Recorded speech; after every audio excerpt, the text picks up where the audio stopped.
Tem ferida que, por mais que o tempo passe, nunca cicatriza de verdade. Fica ali coberta por uma casquinha fina que qualquer coisinha é capaz de arrancar. Bom dia para quem está me assistindo, ou boa tarde, sei lá que horas esse vídeo vai chegar em vocês. Meu nome é Almerinda Gusmão de Andrade, mas aqui em Piedade do Rio Grande, nesse cantinho de Minas Gerais, todo mundo me conhece como Vó Dinda dos Quitutes. Já tô com meus 93 anos nas costas. Uma vida que daria um livro, ou melhor, uma novela daquelas bem compridas. Hoje em dia, minha alegria é essa aqui. Ó, a cozinha. Faço meus doces, minhas broas de fubá, meu pé de moleque, e vendo aqui na portinha de casa é o que me mantém de pé. O cheiro de canela e de erva doce me lembra que a vida pode ser doce, mesmo quando ela te deu mais fel do que mel. Tem certas coisas que a gente guarda por tanto tempo que elas criam raiz dentro da gente, viram parte de quem a gente é. Mas hoje eu tomei coragem. Meus bisnetos, esses danadinhos que vivem com o celular na mão, me disseram que a minha história precisava ser contada. Vó, o mundo precisa saber, eles disseram. Então peguem um café, sentem num lugar confortável, porque o que eu vou contar aqui, Deus me perdoe, é a verdade mais dolorida da minha vida. Uma verdade que eu mesma levei quase um século para entender. Nasci em 1931, numa casinha de pau a pique caiada de branco, lá para as bandas de um distrito que nem existe mais no mapa, perto de Ayuruoca. O chão era de terra batida, que minha mãe, Dona Benedita, varria com vassoura de guaxuma todo santo dia, deixando um cheirinho de poeira molhada no ar. A casa tinha 2 quartos e uma cozinha que era o coração de tudo. O fogão a lenha, sempre aceso, mantinha a gente aquecido nas noites frias da mantiqueira e cozinhava o feijão com torresmo que alimentava a tropa toda. E que tropa! Eu era a quarta de 9 irmãos, 6 homens e 3 mulheres. A gente dormia tudo embolado em esteiras de palha no chão. Não tinha luxo, não tinha riqueza, mas tinha dignidade. A gente não tinha dessas modernices de hoje, não. Banho era de caneca, com a água esquentada no fogão, e a gente dividia a mesma bacia. Luz elétrica? Isso era coisa de cidade grande. A nossa luz era o candeeiro a querosene que deixava as paredes manchadas de preto e fazia sombras dançantes que às vezes davam medo. Meu pai, seu Jeremias, era um homem duro, de pouca prosa e muita labuta. A pele curtida pelo sol, as mãos grossas e rachadas de tanto segurar no cabo da enxada. Ele saía de casa antes do galo cantar e só voltava quando a lua já estava alta, trazendo nas costas o cansaço de um dia inteiro na roça. Ele não era de dar abraço nem de falar eu te amo. O amor dele era no prato de comida farta, na lenha empilhada para não passarmos frio, na certeza de que debaixo daquele teto bicho nenhum nos pegaria. Ele era a lei e a ordem. Um olhar dele bastava para a gente se aquietar. Já minha mãe era o avesso. Dona Benedita era um poço de doçura. Magrinha, de cabelos sempre presos num coque, ela tinha o dom de multiplicar tudo. Um punhado de farinha virava um bolo, um retalho de pano virava uma boneca para mim e para minhas irmãs. Clara e Zilda. Ela cantava baixinho enquanto remendava nossas roupas surradas, cantigas antigas que falavam de amor e de saudade. Era o colo dela que a gente procurava quando o joelho ralava ou quando o coração apertava por algum motivo bobo de criança. Meus irmãos mais velhos, João, Mateus e Lucas, desde cedo já iam com o pai para a roça. Aprendiam o ciclo da terra, a hora de plantar e a de colher. Os mais novos, Tiago e Marcos, ainda corriam pelo terreiro, empinando pipa feita de folha de bananeira e jogando bola de meia. Eu e minhas irmãs, por sermos as moças da casa, tínhamos outras obrigações. A gente aprendia a cozinhar, a lavar a roupa no rio, esfregando nas pedras lisas, a cuidar da horta e dos bichos pequenos, como as galinhas e os porcos. Mulher tem que saber cuidar de uma casa, senão não arruma um bom marido, dizia minha mãe, repetindo o que a mãe dela deve ter dito. Era o nosso destino traçado desde o berço. Estudar era luxo. Fui na escola do bairro por 2 anos. Aprendi a mal assinar o nome e a ler as letras grandes dos almanaques. O que importava mesmo era o aprendizado para a vida, para ser uma moça de família. Lembro com clareza das festas de São João. A gente enfeitava o terreiro com bandeirinhas de papel de seda colorido. Tinha fogueira, quentão, pamonha e a sanfona do Zé Bastião que não deixava ninguém ficar parado. Era nessas festas que os olhares se cruzavam, que os namoricos começavam, sempre debaixo do olhar vigilante dos pais. Um rapaz só podia se aproximar de uma moça se tivesse a permissão do pai dela. E namorar era na sala de casa, com a família toda de olho. Um aperto de mão já era uma ousadia. Naquele tempo, a honra de uma família valia mais que ouro. E a honra da família estava depositada na virtude de suas filhas. Era um peso grande para a gente carregar, uma responsabilidade que a gente nem entendia direito, mas obedecia. A gente vivia numa redoma protegida e vigiada. A vida era simples, era dura, mas tinha uma ordem, uma clareza que hoje em dia eu não vejo mais. Cada um sabia o seu lugar, e eu sabia que o meu, em breve, seria ao lado de um homem que meu pai escolhesse para mim. Era assim que as coisas eram, e eu não questionava, achava que o mundo inteiro era daquele jeito. O tempo foi passando naquela rotina de trabalho e reza. Vi minhas primas mais velhas se casarem, moças de 15, 16 anos, com homens que mal conheciam. Era o ciclo natural das coisas. Uma boca a menos para alimentar em casa e a garantia de que a filha estaria bem cuidada. Eu já estava com meus 17 anos, considerada uma moça, na idade de casar. Era bonita, modéstia à parte, cabelos pretos e compridos, pele morena do sol, corpo já de mulher. Nos bailes da redondeza, eu sentia os olhares dos rapazes, mas meu pai era cioso. Cabra nenhum vai chegar perto da minha filha sem antes falar comigo.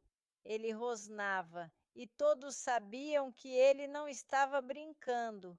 Eu, no fundo, sonhava com um amor de livro, um romance, mas esses sonhos eram segredos guardados a 7 chaves no meu coração de moça. A realidade era outra, muito mais pé no chão. Foi numa tarde de domingo, depois da missa, que a minha vida começou a mudar de rumo. Estávamos todos almoçando na varanda, aquela barulheira boa de família grande. Meu pai pigarreou, um sinal de que um assunto sério vinha pela frente. O silêncio se instalou na mesa. Almerinda, ele disse sem rodeios. O coronel Aniceto esteve aqui em casa ontem. Ele pediu sua mão em casamento para o filho dele, o Nereu. Eu quase me engasguei com o angu. Coronel Aniceto era o homem mais rico e poderoso da região, dono de léguas e léguas de terra, de centenas de cabeças de gado, um homem temido e respeitado. E Nereu, o filho, era um sujeito que me dava calafrios. Ele era uns 10 anos mais velho que eu, um homem de poucas palavras, olhar frio e um sorriso que não chegava nos olhos. A gente via ele passando a cavalo pelas estradas, sempre de chapéu enterrado na cabeça e cara amarrada. A fama dele não era boa. Diziam que era um homem bruto, que gostava de beber e de arrumar briga. Meu coração gelou. Olhei para minha mãe, buscando socorro, mas ela estava de cabeça baixa, mexendo na comida do prato. Não disse uma palavra. O silêncio dela foi a resposta mais doída. Mas, pai, eu nem conheço ele direito. Eu gaguejei, a voz um fio. A resposta do meu pai foi um soco no estômago, mesmo sem levantar a mão. Não precisa conhecer, precisa obedecer. É um bom partido. Você não vai mais passar necessidade. Vai ter uma vida de rainha. A decisão está tomada. O casamento será no mês que vem. E assim, meu destino foi selado. Não houve pedido, houve uma comunicação. Minha vontade não era parte da equação. Eu era uma peça numa negociação que garantiria algum prestígio e talvez algum favor para a minha família. Naquela noite, eu chorei baixinho na minha esteira, abraçada com minhas irmãs, que também não sabiam o que dizer. O cheiro da palha seca parecia o cheiro do meu futuro, seco, sem vida, sem cor. A casa, que sempre foi meu porto seguro, de repente pareceu uma gaiola da qual eu seria transferida para outra, um pouco maior e mais dourada, mas ainda assim uma gaiola. Os dias que se seguiram foram um borrão. Minha mãe e minhas tias se moviam pela casa, preparando meu enxoval. Bordavam fronhas, faziam bainhas em panos de prato, tudo com uma urgência silenciosa. Elas conversavam sobre a sorte que eu tinha, sobre como eu seria uma senhora, dona de uma casa grande, mas eu via a pena nos olhos delas. Elas sabiam, elas sabiam que estavam me enfeitando para o sacrifício. Nereu começou a visitar a nossa casa. Ele vinha aos domingos, sentava-se na sala, ao lado do meu pai. Falavam de gado, de colheita, de política. Ele mal olhava para mim. Quando olhava, era um olhar de posse, como quem olha uma égua que acabou de comprar. Eu servia o café, de cabeça baixa, as mãos tremendo. O cheiro do perfume forte que ele usava me enjoava. Era uma mistura de tabaco com alguma coisa doce e rançosa. Uma vez ele tentou pegar na minha mão. Eu recuei instintivamente. Ele sorriu de lado e disse para o meu pai ouvir: Arisca, a potranca, mas a gente doma. Meu pai riu, uma risada que ecoou nos meus ouvidos como uma sentença de morte. Ninguém me defendeu. Ninguém disse que eu não era um animal para ser domado. Naquele mundo, naquela época, talvez eu não fosse mesmo. Eu era uma propriedade passando de um dono para o outro. E a única coisa que eu podia fazer era rezar. Rezava todas as noites, pedindo a Deus que alguma coisa acontecesse, que Nereu desistisse, que meu pai mudasse de ideia, que um milagre caísse do céu, mas o céu continuou em silêncio. E o dia do meu casamento chegou, como uma nuvem de tempestade no horizonte. A cerimônia foi simples, na capelinha do vilarejo. Eu usava um vestido branco, emprestado de uma prima, que parecia mais uma mortalha. Não me lembro do rosto do padre, nem das palavras que ele disse. Só me lembro do toque frio da aliança no meu dedo e da mão pesada de Nereu segurando a minha com uma força desnecessária. Na festa, na casa grande da fazenda dele, eu me senti uma estranha.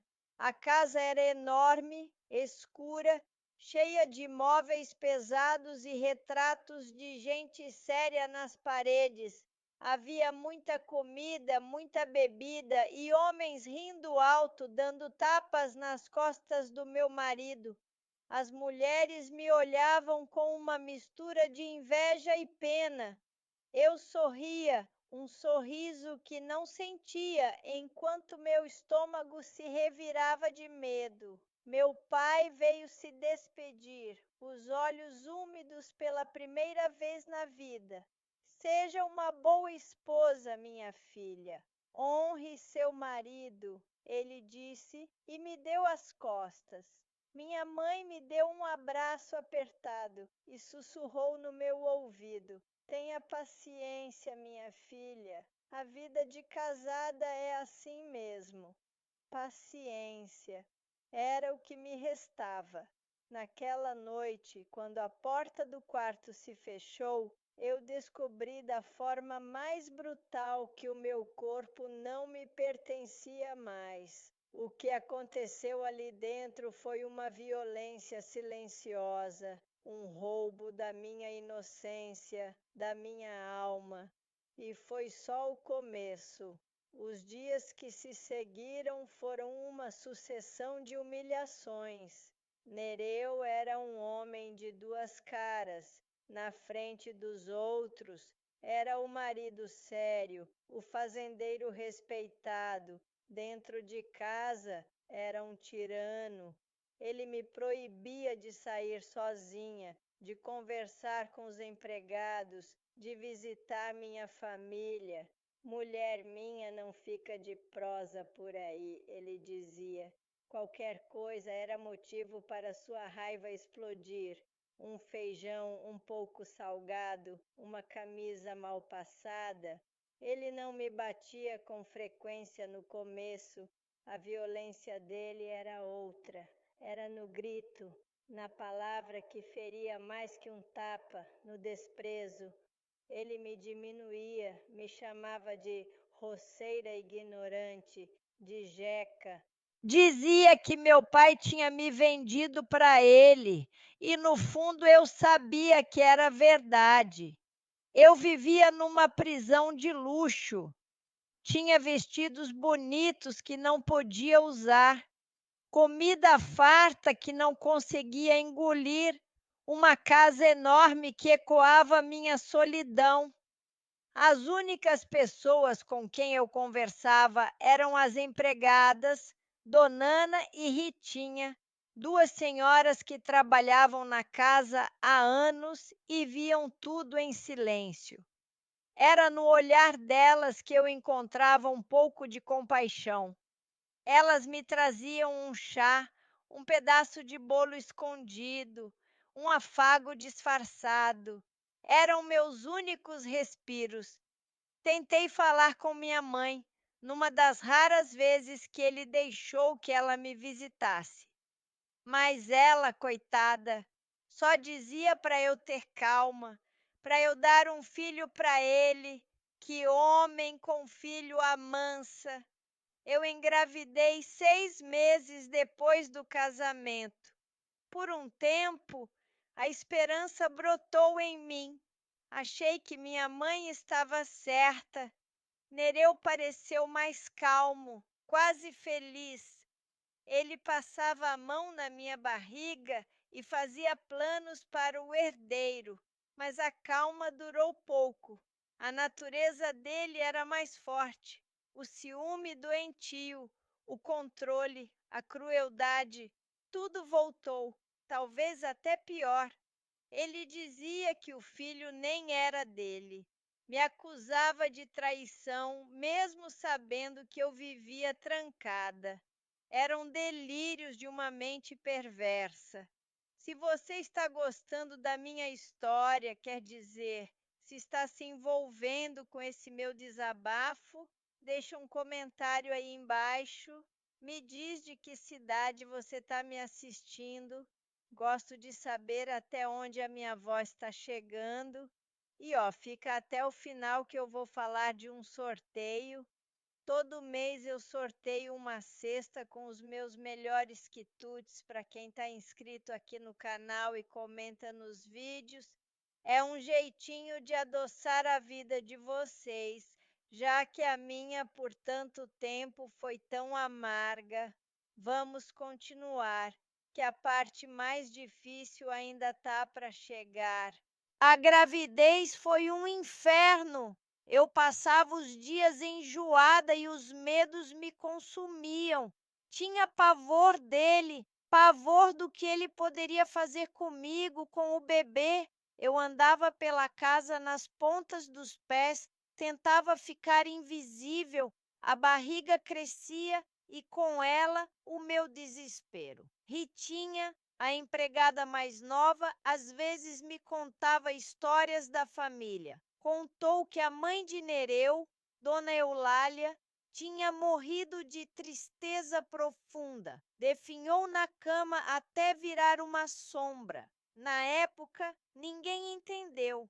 Hoje, eu entendo perfeitamente. Aquela casa matava as mulheres aos poucos. Numa noite, ele chegou em casa bêbado, como de costume. Cismou que a comida estava fria. Virou a mesa com tudo, pratos, travessas, tudo se espatifou no chão. Eu me encolhi num canto, protegendo a barriga. Ele veio na minha direção, os olhos vermelhos de ódio.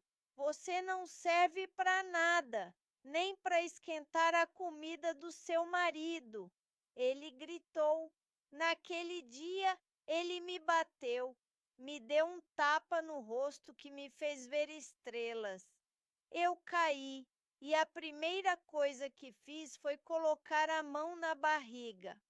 O medo de perder meu filho era maior que a dor no meu rosto. Ele viu meu desespero, riu e saiu, batendo a porta. Fiquei ali no chão, no meio dos cacos, chorando. Donana e Ritinha me ajudaram a levantar. A gente precisa tirar a senhora daqui, sinhá, disse Donana com a voz embargada. Ele vai acabar matando a senhora e a criança. Mas para onde eu iria? Voltar para a casa do meu pai?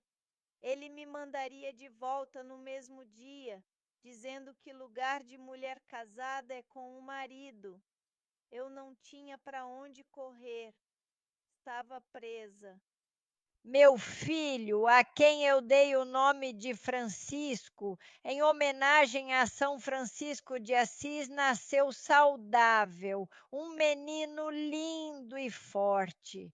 Ele foi a única luz na minha escuridão. Por ele, eu suportava tudo. Aguentava os gritos, o desprezo, as surras ocasionais. Eu me tornei uma leoa para proteger a minha cria. Nereu, por um tempo, pareceu se afeiçoar ao menino, Mostrava ele para as visitas com orgulho, o meu herdeiro, mas a posse que ele sentia pelo filho era a mesma que sentia por mim, doentia. Ele não me deixava amamentar o Chico em paz. Ficava olhando, vigiando, tinha ciúmes do meu amor pelo nosso filho. A situação foi piorando. A bebida se tornou mais frequente, a violência também. Eu vivia num estado de alerta constante. Qualquer barulho do carro dele chegando me fazia tremer. O cheiro de tabaco e álcool que impregnava a casa era o cheiro do meu medo. Chico estava com quase 2 anos, um menino esperto que já corria pela casa, e ele começou a perceber as coisas. Quando Nereu gritava comigo, o menino chorava, se agarrava nas minhas pernas. Isso enfurecia Nereu ainda mais. Tá vendo o que você faz? Tá colocando o moleque contra mim? Ele berrava. Comecei a ter uns pensamentos ruins de fugir, mas como? Com uma criança pequena, sem dinheiro, sem ter para onde ir, eu era uma prisioneira e a minha saúde começou a definhar. Eu não comia direito, não dormia, vivia com o coração na boca, tinha crises de tosse que não passavam. Fui ficando cada vez mais magra, mais pálida. A tristeza profunda da mãe dele estava começando a me pegar também. Ritinha me fazia chás de ervas, tentava me animar. A senhora precisa ser forte pelo menino Chico, ela dizia, e era por ele que eu ainda respirava.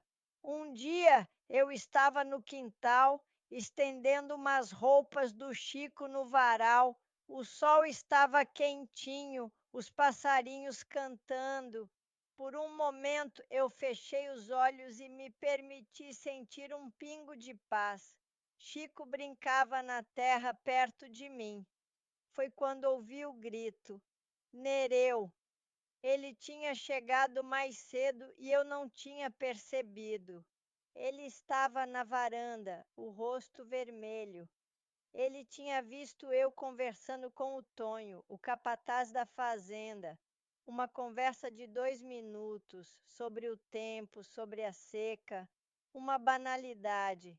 Mas na cabeça doentia dele era uma traição. Ele entrou em casa como um furacão e me arrastou pelos cabelos para dentro. Sua vagabunda! Estava de prosa com o peão na minha frente. Eu gritava que não era nada, que ele estava louco.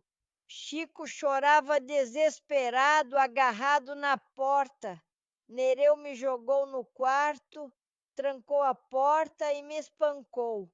Ele me bateu como nunca tinha batido antes, com os punhos, com o cinto. Eu perdi a noção do tempo. Só sentia a dor e ouvia o choro do meu filho do outro lado da porta. Em algum momento eu desmaiei. Quando acordei, estava na cama. O corpo todo doía. Donana estava ao meu lado, limpando um corte na minha boca com um pano úmido. Os olhos dela estavam cheios de lágrimas. Ele passou de todos os limites, minha filha, ela sussurrou. Dessa vez, ele passou de todos os limites. Naquela noite, eu tive uma febre altíssima. Comecei a tossir sem parar e a tosse vinha com sangue. Eu estava muito doente. A pneumonia, que já devia estar se instalando em mim há tempos por causa da tristeza e da fraqueza, se manifestou com toda a força. Nereu, talvez com medo do que tinha feito, chamou o médico da cidade. O doutor me examinou. balançou a cabeça e disse que meu caso era grave. Pulmão comprometido. Precisava de cuidados, de repouso, de remédios. Nos dias seguintes eu piorei, mal conseguia levantar da cama, a febre não cedia, eu delirava, chamava pela minha mãe, pelo meu pai. Em meus poucos momentos de lucidez, eu vi o rosto do meu pequeno Chico, assustado, na porta do quarto. Nereu entrava e saía. Eu via no rosto dele não a preocupação, mas o incômodo. Eu tinha me tornado um problema, um estorvo. Uma noite eu ouvi uma conversa dele com o Tonho, o capataz, pela fresta da porta. A voz dele era baixa, sibilante. Ela não vai durar muito. O doutor mesmo disse. A gente precisa se preparar. Não quero velório aqui em casa, essa choradeira toda. Vamos fazer uma coisa discreta. Um caixão simples. A gente enterra ela lá no fundo do pomar, perto do pé de jambo. Ninguém precisa saber. A gente diz que ela foi para um sanatório para se tratar. Depois de um tempo, a gente diz que ela não resistiu. Meu sangue gelou. Ele não estava planejando meu funeral. Ele estava decretando a minha morte. Ele queria se livrar de mim, me apagar. Eu não estava morrendo rápido o suficiente para ele. Eu não sei de onde tirei forças. Talvez tenha sido o instinto de mãe, o desespero de saber que meu filho ficaria nas mãos daquele monstro.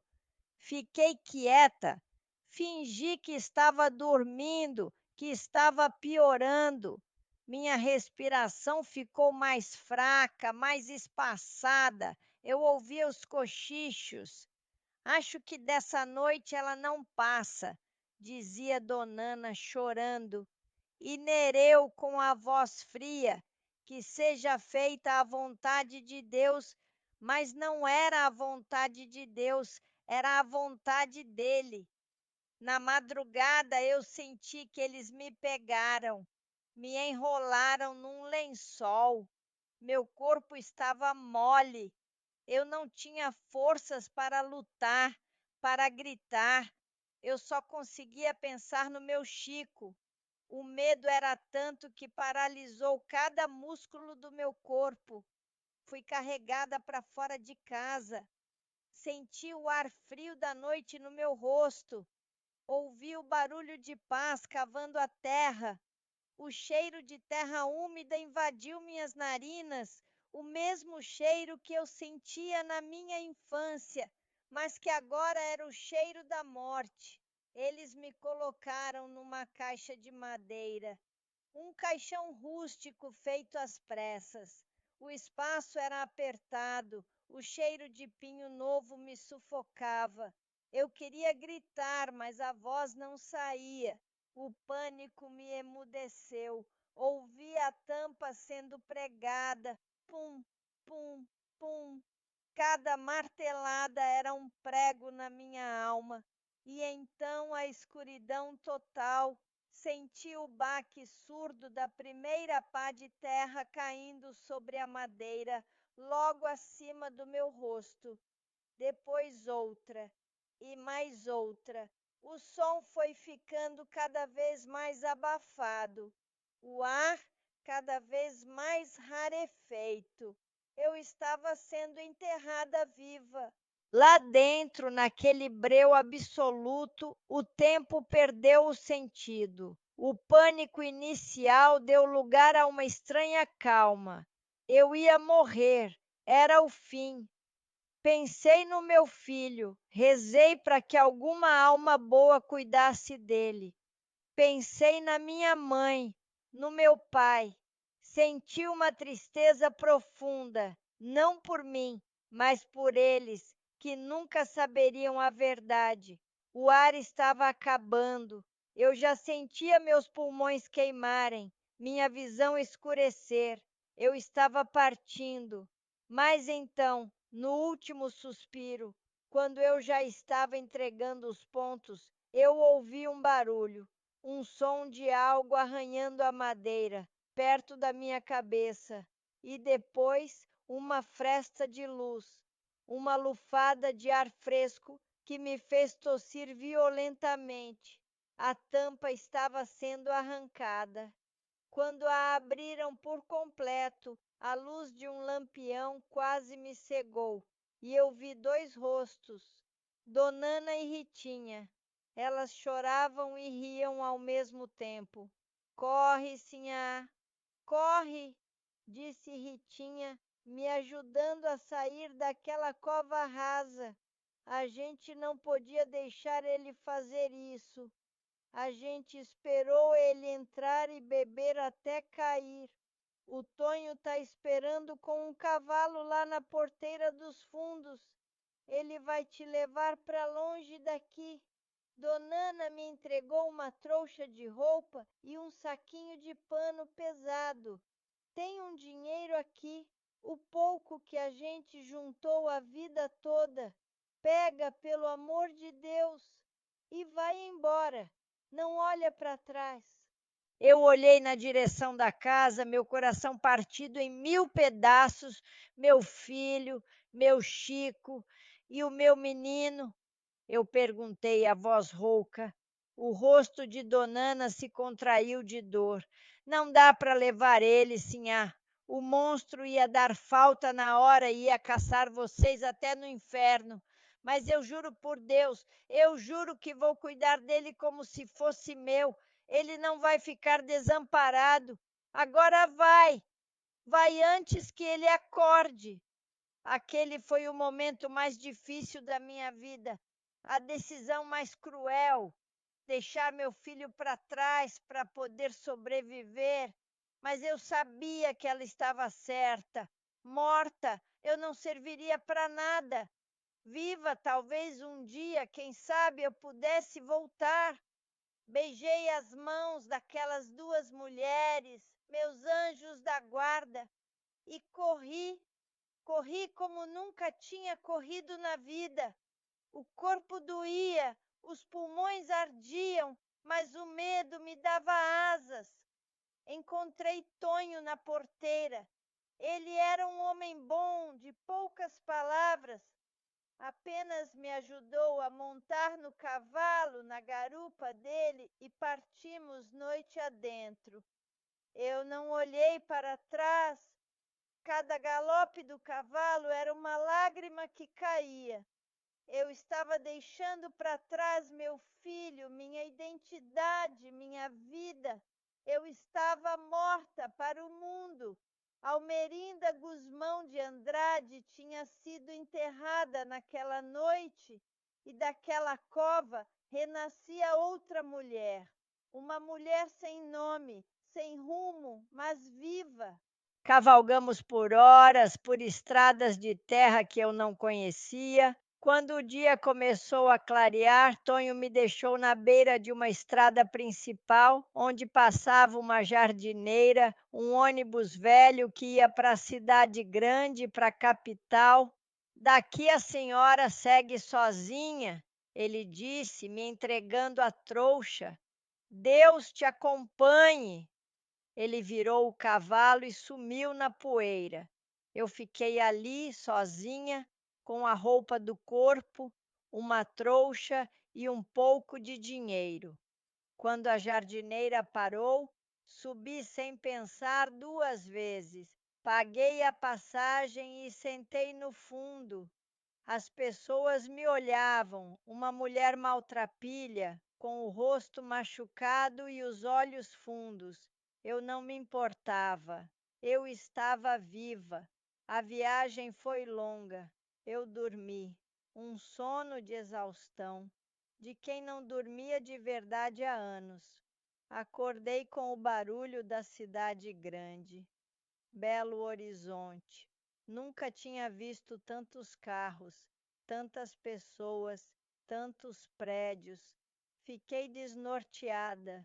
Desci do ônibus e andei sem rumo. O dinheiro que Donana me deu não era muito, mas foi o suficiente para alugar um quartinho numa pensão barata no fundo de uma casa. Aos poucos, fui me reerguendo. A primeira coisa que fiz foi mudar meu nome. Almerinda estava morta e enterrada. Passei a me apresentar como Dinda, apenas Dinda. Consegui um emprego lavando pratos num restaurante. O trabalho era duro, mas o cansaço físico era um alívio para a dor da alma. Nas minhas folgas, eu ia para a porta de uma igreja e ficava olhando as crianças. Cada menino que passava, eu procurava os traços do meu Chico. A saudade era uma dor física que me rasgava o peito todas as noites. Eu chorava em silêncio no meu quarto, abraçada ao travesseiro, para que ninguém ouvisse. O tempo foi passando. Meses se tornaram anos. Mudei de emprego, comecei a trabalhar como ajudante de cozinha. Foi lá que eu redescobri o prazer de cozinhar, uma coisa que minha mãe tinha me ensinado e que a vida de casada tinha me tirado. O cheiro dos temperos, a mágica de transformar ingredientes simples em algo delicioso, aquilo me curava. Comecei a fazer doces e salgados para vender na vizinhança. As pessoas gostaram.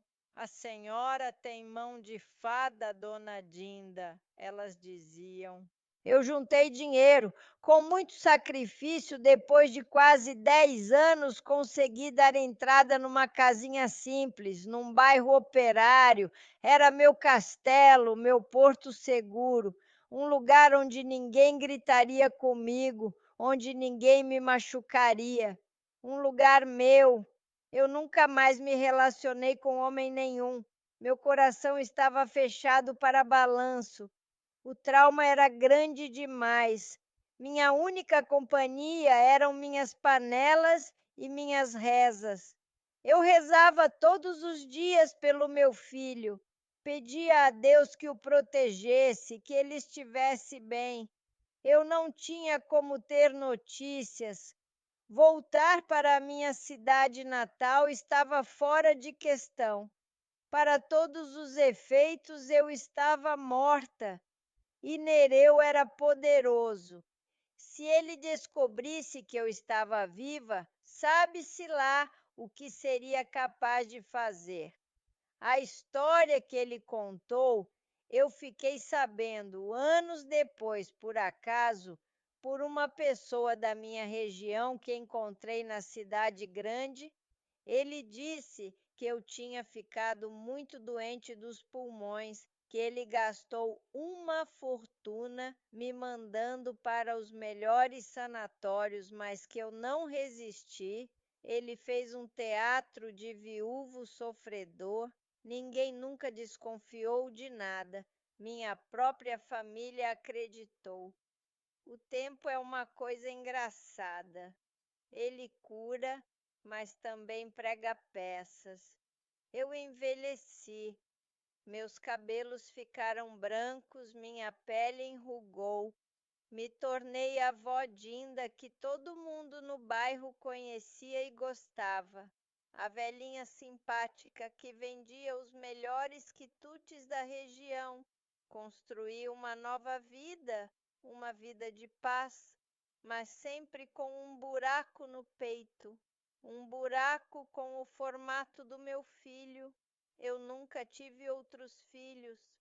Chico era meu único elo com o passado, a única raiz da minha árvore genealógica. E eu não sabia se essa raiz ainda estava viva.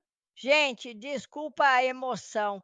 É que falar disso mexe com tudo aqui dentro. Deixa eu beber uma aguinha. Se essa história está tocando o seu coração de alguma forma, se inscreve aí no canal. Ativa o sininho que nem meus bisnetos falam.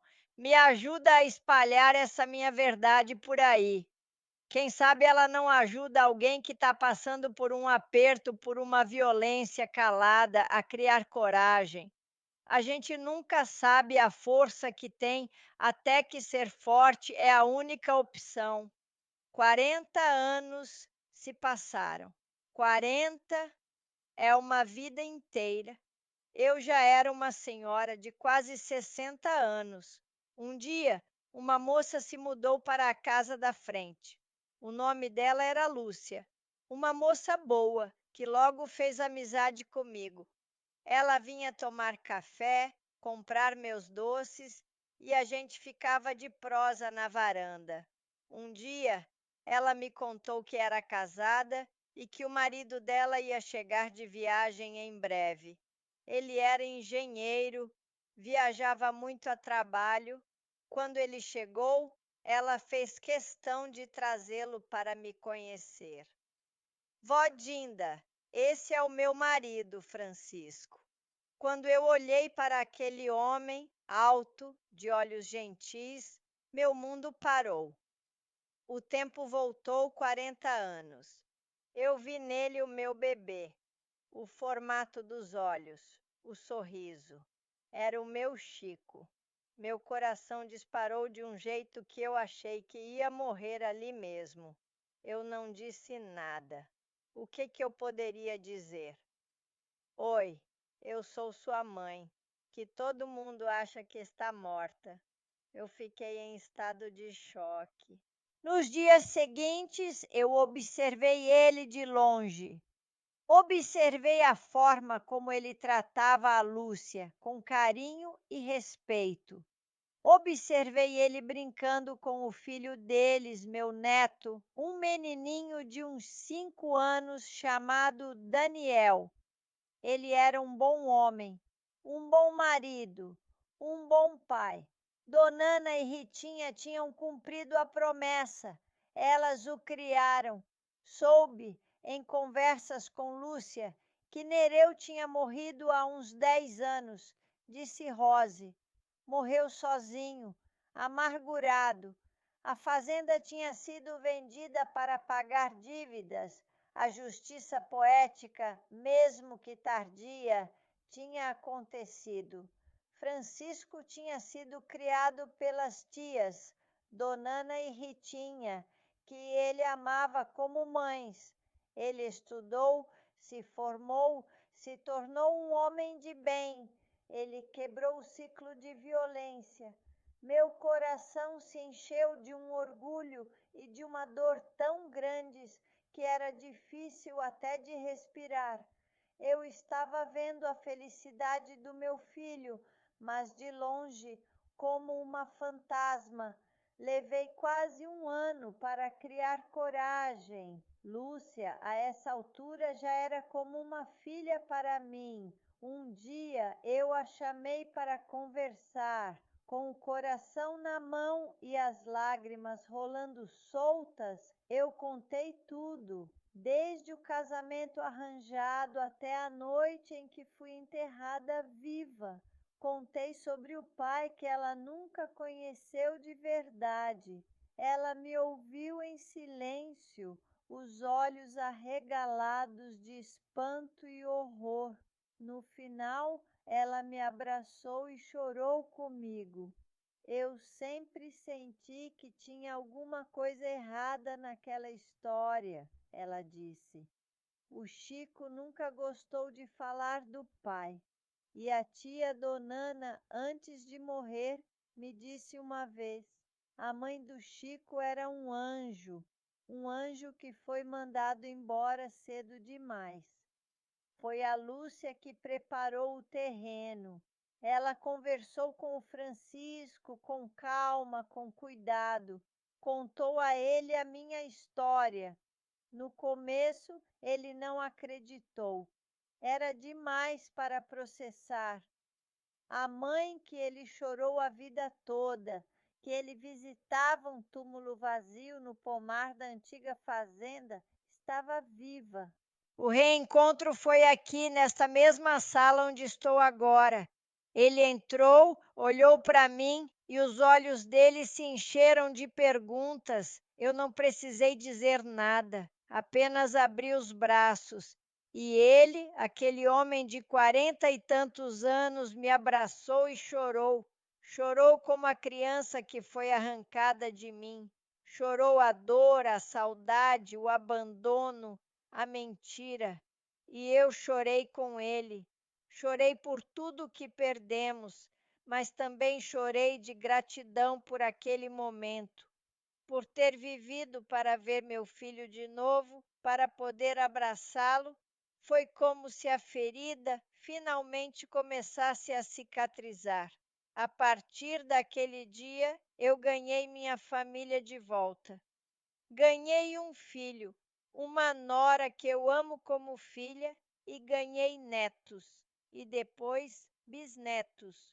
Hoje, com meus 93 anos, tenho 3 netos e 7 bisnetos. Esses danadinhos que enchem minha casa de alegria e me fizeram criar esse canal. O menino Daniel, meu primeiro neto, hoje é um homem feito, pai de 2 dos meus bisnetos, meus tetranetos. Se Deus me der mais um tempinho, eu ainda vou conhecer. Eu perdoei meu pai e minha mãe. Eles foram vítimas de um tempo, de um sistema. Eles fizeram o que achavam que era certo, o que sabiam fazer. O perdão me libertou. Quanto a Nereu, eu não sinto ódio, apenas pena.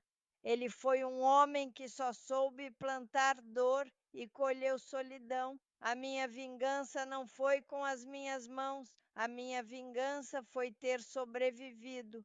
Foi ter construído uma vida de paz, foi ter reencontrado meu filho e ver ele se tornar um homem completamente diferente do pai. A minha vingança foi ter quebrado o ciclo. Hoje eu olho para trás e vejo uma longa estrada, cheia de pedras, de buracos, de escuridão, mas vejo também as flores que nasceram no caminho, os anjos que Deus colocou na minha vida, como Donana e Ritinha. Vejo a força que eu nem sabia que tinha. Contar essa história é importante. É para que nenhuma outra mulher precise ser enterrada, seja na terra, seja em vida, dentro de um casamento violento. É para que a gente nunca se esqueça que, mesmo na noite mais escura, uma fresta de luz é o suficiente para a gente começar a lutar. Se essa história tocou seu coração, se te fez pensar, se te emocionou, compartilha ela, manda no grupo do WhatsApp da família, mostra para sua mãe, para sua avó.